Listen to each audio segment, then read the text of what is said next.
people listening at home on Comcast or whatever could hear Andy Reid, but people in the room who were like 30 feet away, Andy's a very kind of soft-spoken person in these situations, couldn't hear a word he was saying. So I was like panicking. It's after the game. I've got a deadline. I have no idea. He's standing up there, and I see his mouth moving. So Derek Boyko, at that time, the Eagles PR person, is standing next to Andy, and I'm wildly pantomiming to Derek, like, like, what? We can't hear him. We can't hear him. Andy sees me and thinks I'm making faces at him and says, "You got a problem, Les?" Which became a huge thing. And, of course, Derek explained it to him afterwards, and we all laughed about it. But it became like, Andy Reid angry at Les Bowen. He was just puzzled at why I was making faces. But I wasn't. I was making faces because I couldn't hear him. There were a lot of things like that over the years that stick out to me. A lot of them with Andy, frankly.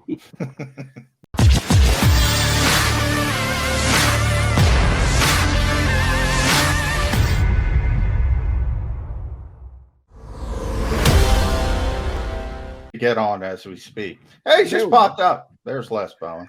So Xander, get him up as quickly as possible.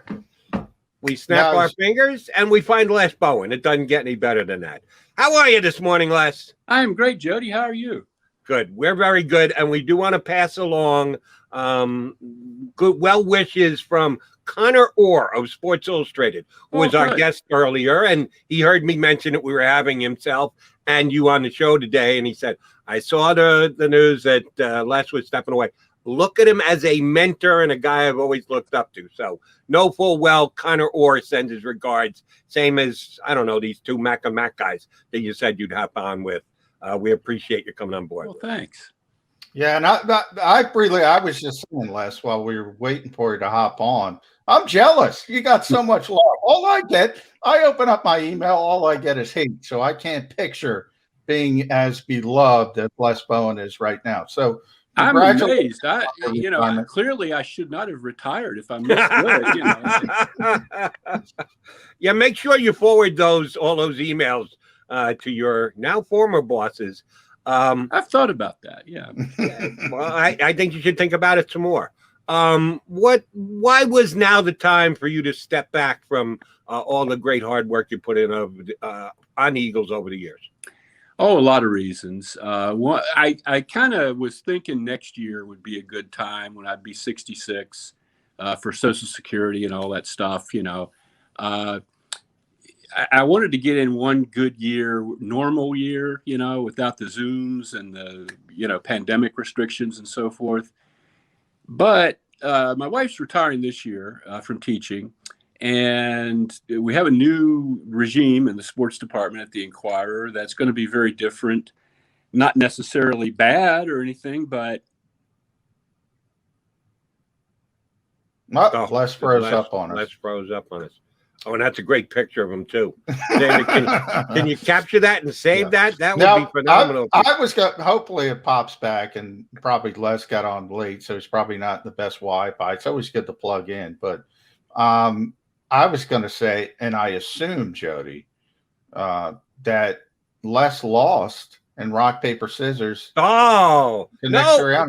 To Sirianni, he's never won. What exactly. You can't do that to me. You've got me believing that Nick Sirianni has never won anything. So how could he beat Les Bowen at rock, paper, scissors? A retirement match of rock, paper, scissors. That's what I assumed went on. Now, Les is going to tell us the story.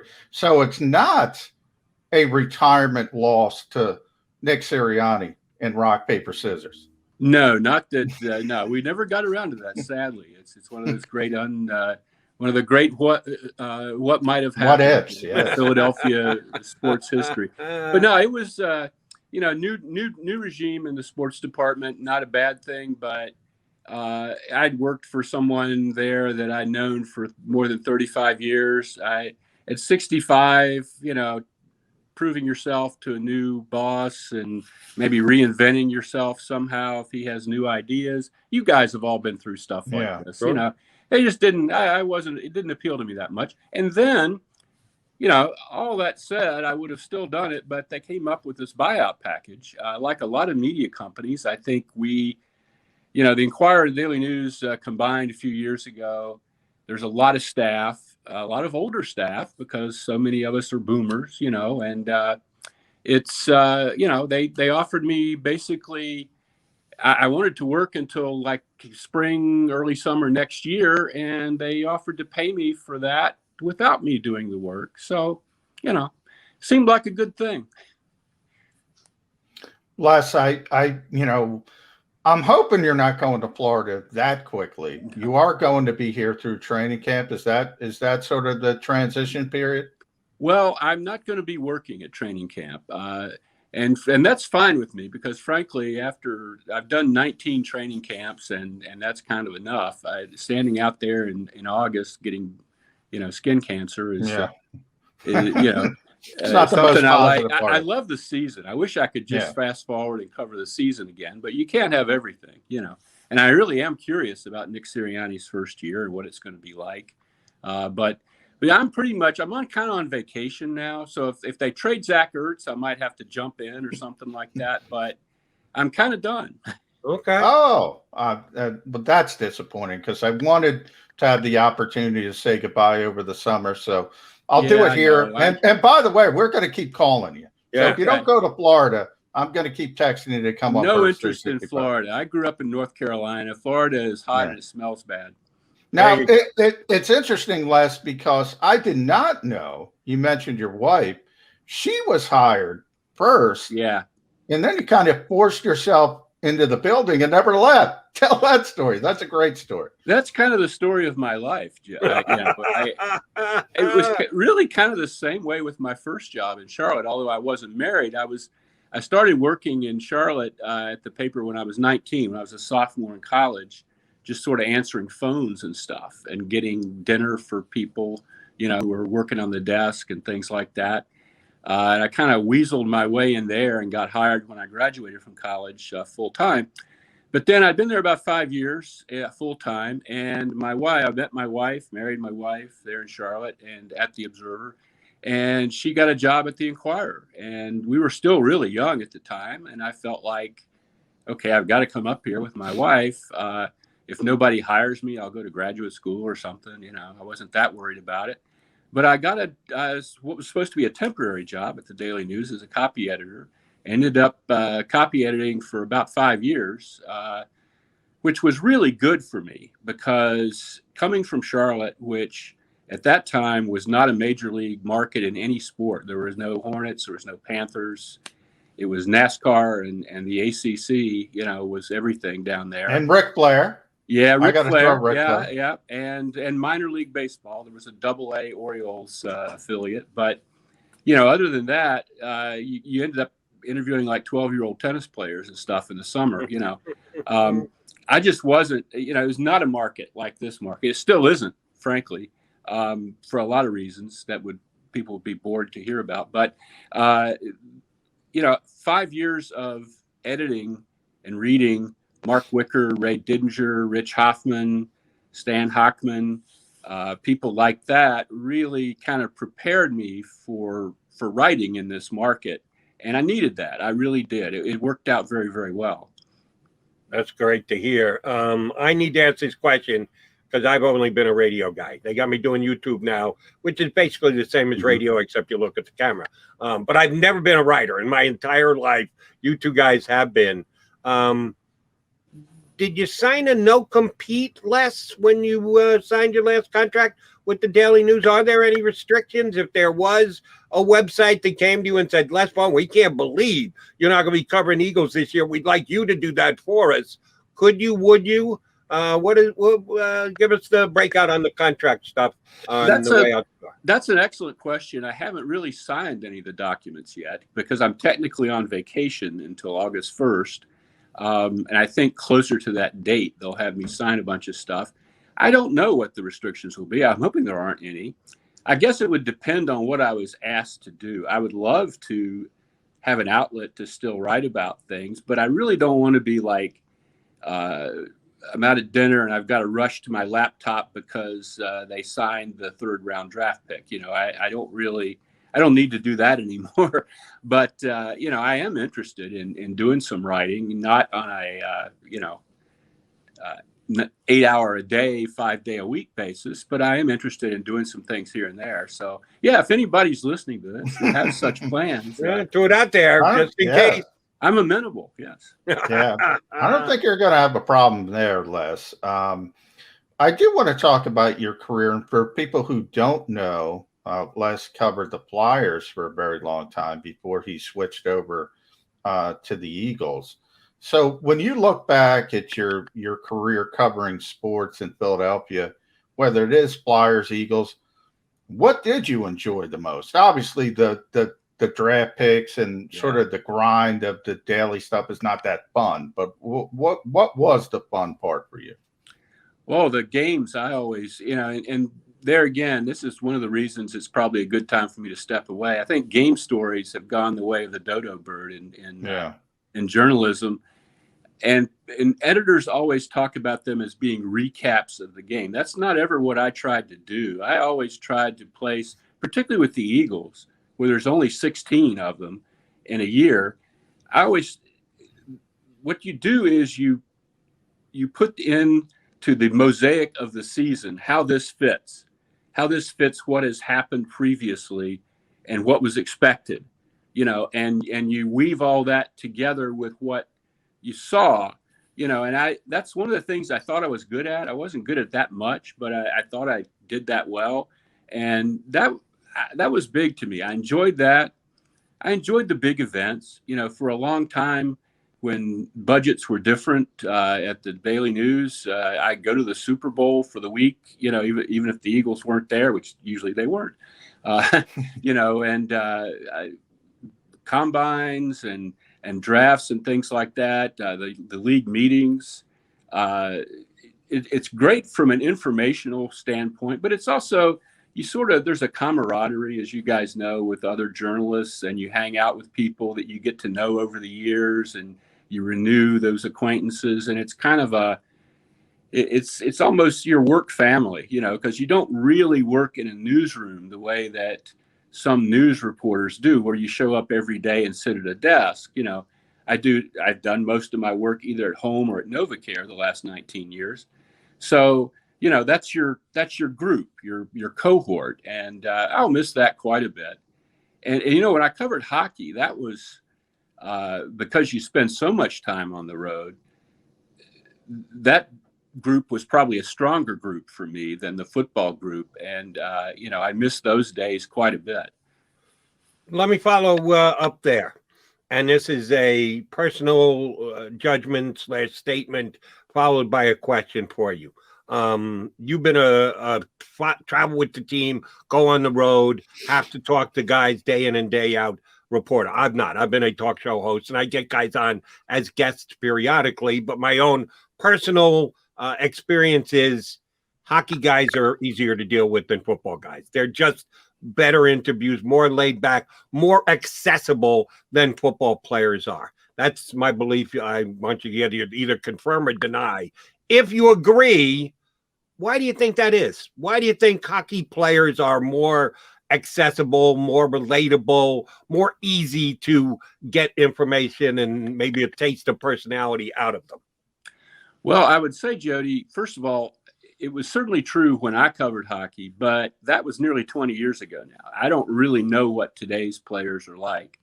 But from the days I knew versus the football players I've known, I don't think football players are terrible. But in fact, I think the sport probably you've had the most engagement with, baseball. Those are the worst guys in the world to me. I did do some of that, and it was miserable. But the hockey, you're talking about a lot of guys, and you don't want to generalize too much, but some come from rural backgrounds. They haven't spent their whole lives in the spotlight being showered with praise and gifts. And, a lot of them got up at 4 a.m. on farms in Saskatchewan and stuff like that. It's just a different culture they were raised in, I think. It's also A lot of them understand that it's still a bit of a niche sport here in the United States. When I started covering hockey, I mean, I'm from North Carolina. I can't skate 5 feet. I don't know. I had very little idea about a left-handed shot or a right-handed shot from the point or any of that stuff. And in some sports, i.e. baseball, if you don't really know the intricacies, people act like you've, committed a sacrilege. They don't want to talk to you. They make fun of you. It's just the worst thing in the world. But hockey, I think they kind of expect that. And they sort of go out of their way to sell the game a little bit, to be, to be the face of their organization or whatever. I think it's just a kind of a, the way the sport fits into sports life has a lot to do with that. And I don't know if it's as true as it used to be. That's why I said, I don't know about today. The money, that was one thing. I mean, when I first started covering the Flyers, a lot of those guys, maybe the good players made like $300,000, $400,000 a year. They weren't zillionaires. That's less true today, but it's probably more true than in some sports that the money is a little more relatable. Les, that's interesting. When you look at the industry as a whole, and you've been around for a long time, you've seen many shifts along the way. I was always taught write about people, not about sports. And now you have sort of the shift. You kind of mentioned it with hockey and baseball, with the advanced analytics, and people look down on you. And in football, it's the X's and O's, and you got almost technical manuals out there trying to break down the film. How much is that sort of, I don't want to say dampen, but changed the industry as a whole? It really has. And there's nothing wrong with any of that. It's very valid, but it's just not what I grew up wanting to do. Yeah. I mean, it's just not my frame of reference.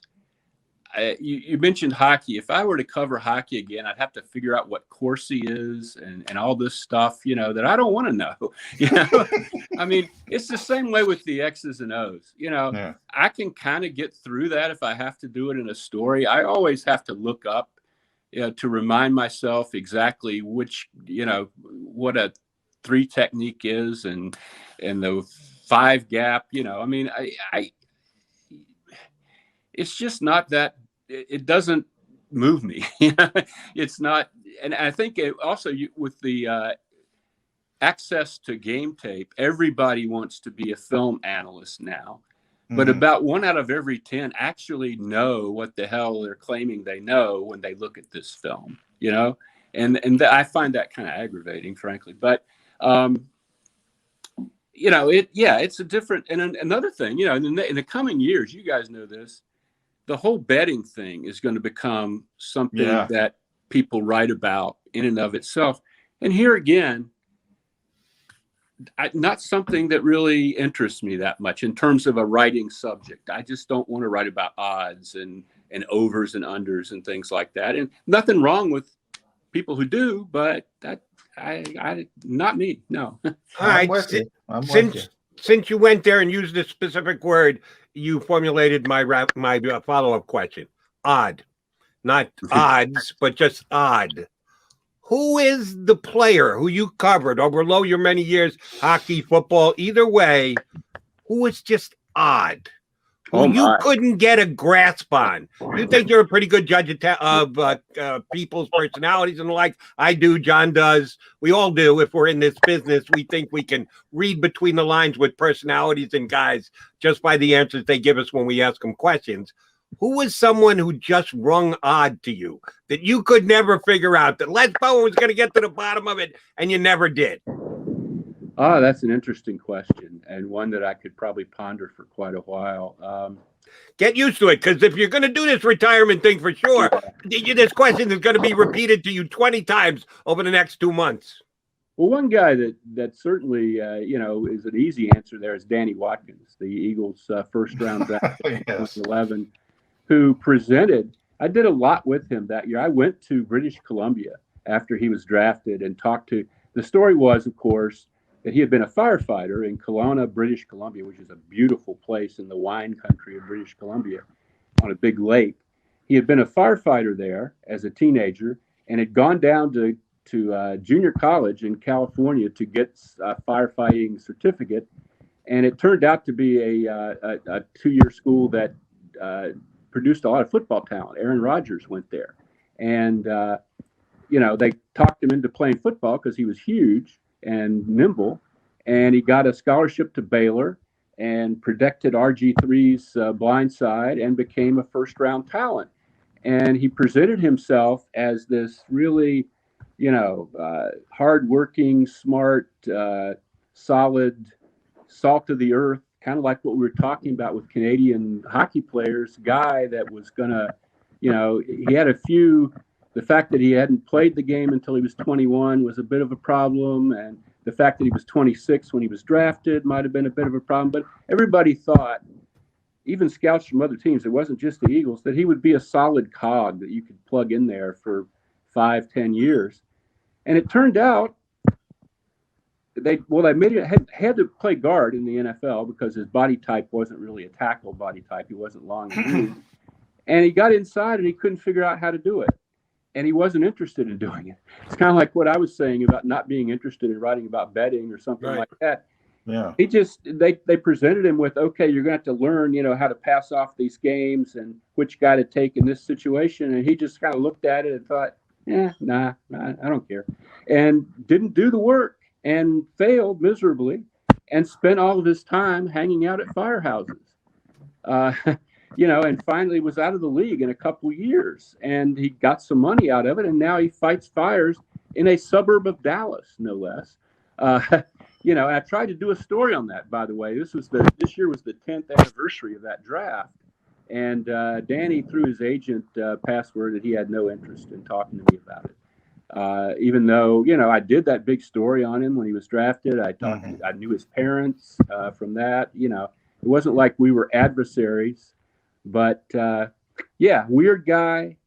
Don't quite get why, what he was being asked to do wasn't nuclear physics. Why you wouldn't, even if your heart is in firefighting, you'll have plenty of time to fight fires, when you're 35 or so. Why not have an NFL career? Why not learn the things you need to learn and do the things you need to do? And be a success at that rather than being remembered as one of the most colossal failures in the history of your franchise. I'd love to talk to him about that. I don't know what his, if this was something, if it was always a con, if he went into the draft thinking, I'm not going to really do this, but I'm going to get some money, or if it just sort of developed, if he kind of got out there with Howard Mudd and thought, oh my God, I can't do this, and was miserable until they got rid of him. I don't know. And Les, that's why coaches always talk about loving ball. You got to figure out if somebody loves ball. But you use the word there, adversary. You were not an adversary of Danny Watkins. Adversarial used to be a hallmark of journalism, not as much today, but you've had a lot of press conference moments over the years. Any of them stand out with any of the Eagles coaches? Yeah. The one that stands out because on a radio show, they really make a big deal out of this all the time, and it was a total misconception, misunderstanding. We were in New Orleans at the Superdome. It was the first time the Eagles had been there since Hurricane Katrina, and things were still kind of weird at the Superdome, and they had the visiting coaches post-game press conference in a sort of little locker room that was like for cheerleaders or some such. And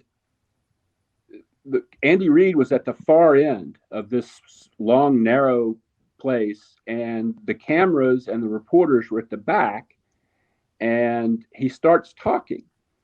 And they have, you guys know, but the listeners probably know, there's something called a mult box where they plug in the microphone, and, he's talking over the broadcast. But there was no amplifier for the people in the room.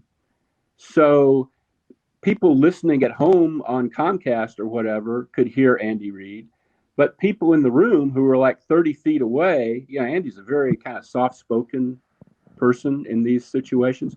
Couldn't hear a word he was saying. So I was like panicking. It's after the game. I've got a deadline. I have no idea. He's standing up there and I see his mouth moving. So Derek Boyko, at that time, the Eagles PR person, is standing next to Andy. And I'm wildly pantomiming to Derek, like, like, what? We can't hear him. We can't hear him. Andy sees me and thinks I'm making faces at him and says, "You got a problem, Les?" Which became a huge thing. And, of course, Derek explained it to him afterwards, and we all laughed about it. But it became like, Andy Reid angry at Les Bowen. He was just puzzled at why I was making faces. But I wasn't. I was making faces because I couldn't hear him. There were a lot of things like that over the years that stick out to me. A lot of them with Andy, frankly. Then that, as a matter of fact, I'll take the hit for that. I should have got you on my show that week so you could explain that story and make it less of a story than it became. All right, last one for me, Les. Got to get one Eagle opinion out of before we let you go for the day. My partner, John McMullen, and other guys that we've had on who cover the Eagles have said close to the same thing. Nick Sirianni, 3 weeks in, 4 weeks in, 6 weeks in, 8 weeks in, half season, a little bit more, a little too big an impression to be a first impression.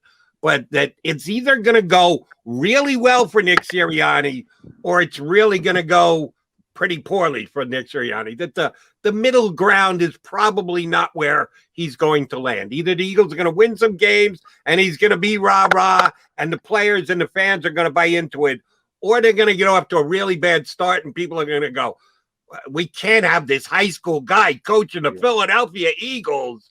If you're going to one of the two opposite ends, which is more likely? Nick Sirianni, quick cult hero, or Nick Sirianni, quick ticket out of town? I want to see him do well.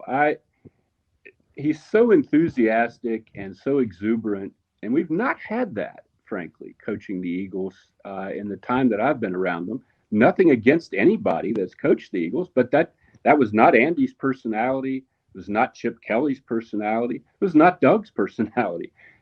This is going to be like having like a John Gruden or Ted Lasso coaching Ted Lasso, yeah. Yeah, and I don't know if he really knows what I think he's smart, though. I really do. Having gotten to talk to him several times now, I don't think he's a dummy just because he's bubbly and enthusiastic. The thing is, though, he's so ahead of where you might think he would be in his coaching career. And this is also the case with so many of his assistants. I'm just struck by, if you look at their resumes and what they were doing 5 years ago, they were like getting coffee for people. That's the boom or bust thing here is, do these people know how to do this? I think they're intelligent. I think the players all talked all spring. You heard them, John, about, it's amazing. The coaches are so involved. They're in the drills, running the drills with the players because they're young enough to do that, and, there's so much fire and so much intensity that could turn very well. It could be Dick Vermeil, except Dick Vermeil came here as the UCLA coach who was nationally famous, not as a guy who, was barely a coordinator for a couple of years. So I have no idea, but I'm pulling for the guy. I just think he's a good person, and I'm kind of, one of the regrets I have is to be in a post-game press conference and have a guy who actually wants to talk about stuff and explain stuff would be a new experience for me. That's true. Nick does want to talk about it. It's interesting. He goes, and I wonder how quickly the Eagles PR beats that out of him and see how they can get it out of him. But there's kind of a new regime there with Bob Lang coming back. Yeah, Bob's great. Yeah, I think Bob feels this is a little bit inside baseball for the listeners. They don't care, but I think Bob wants to have a better relationship with the media and for the team to be a little less closed in that regard. So we'll see if that happens. It'd be nice. Yeah, we'll see. You got to believe, to use Ted Lasso, and I believe And Les Bowen, and I want to congratulate you on a phenomenal career. And we're not going to stop calling you Les. I'm not going to stop texting you. I want to get you on Birds 365. But again, congratulations. What a wonderful ride. Thrilled for you. And I hope you and your wife have a great retirement. Well, thank you so much, both of you. I really enjoy doing this. I'm glad to do it anytime you want. And I just spoke to our boss, Joe Krause, and he said, feel free to go ahead and double what you paid Les Bowen for coming on the show so far. So appreciate it. And the check is in the mail, but you got a lot of downtime. Don't actually wait by the mailbox for it. Yeah. Les, great stuff. We appreciate it. We're very much looking forward to talking to you going forward, my friend. Enjoy some downtime, big guy. Thanks, fellas. That is Les Bowen, formerly, painful to say, formerly of the Daily News and the Inquirer.